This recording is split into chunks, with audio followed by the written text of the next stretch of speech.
আজকের ভিডিওতে দেখুন আমাদের ভাগ্নি ফালাকাটার ভাগ্নি,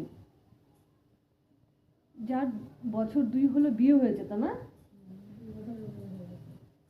তার ছেলে হয়েছে ফালাকাটাতেই। ও মুম্বাইতে ফিরে যাবে এই মাসেই, আগস্ট মাসেই। মুম্বাইতে ফিরে যাওয়ার আগেই আমাদের বাড়ি থেকে আমরা যাব।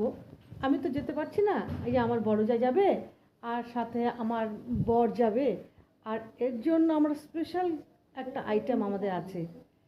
যেই আইটেমটা নিয়ে আমি বলতে যাচ্ছি সেই আইটেমটা আজ হয়তো হারিয়ে গেছে, কারণ আমরা রেডিমেড জিনিসে অভ্যস্ত হয়ে উঠছি। দেখুন তো কি রয়েছে, তো দেখতে থাকুন। দেখুন, নাতির জন্য আমার বড় জায়ের মা বানিয়েছে নকশি কাঁথা, যা আজকাল প্রায় হারিয়ে যাওয়া শিল্প। আগে মা বোনেরা বাড়িতে করতো, আর এখন তো সবাই আমরা রেডিমেডে অভ্যস্ত হয়ে গেছি। দেখুন কত সুন্দর সরু সরু ফোর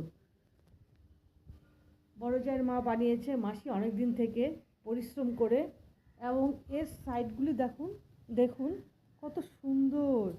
আমার মেয়েকেও দিয়েছিল এখানে একটা পদ্ম।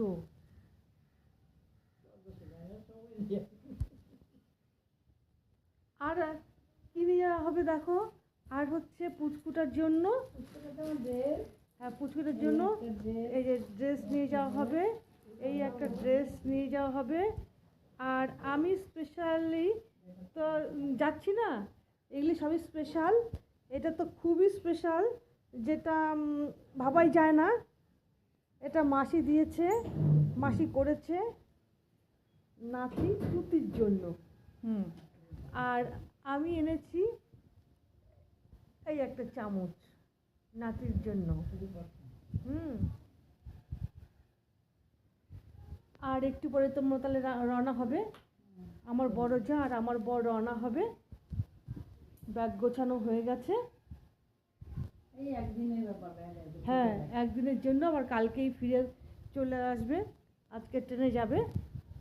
ঠিক আছে, আমরা এটাকে ধরে রাখলাম স্মৃতি হিসাবে, কারণ এরকম কাঁথা উপহার পাওয়া সত্যি ভাগ্যের ব্যাপার।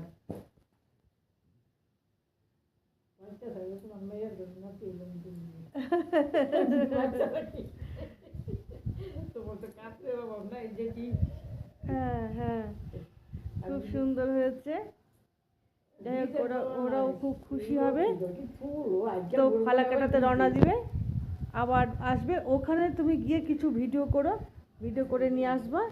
ঠিক আছে, তোমরা এখন খাওয়া দাওয়া করে রেডি হয়ে নাও, আমিও খাবার দিই, আমরাও খাওয়া দাওয়া করে নিয়ে। হ্যাঁ ঠিক আছে, ততক্ষণ দেখতে থাকুন সারাবেলা টিপস।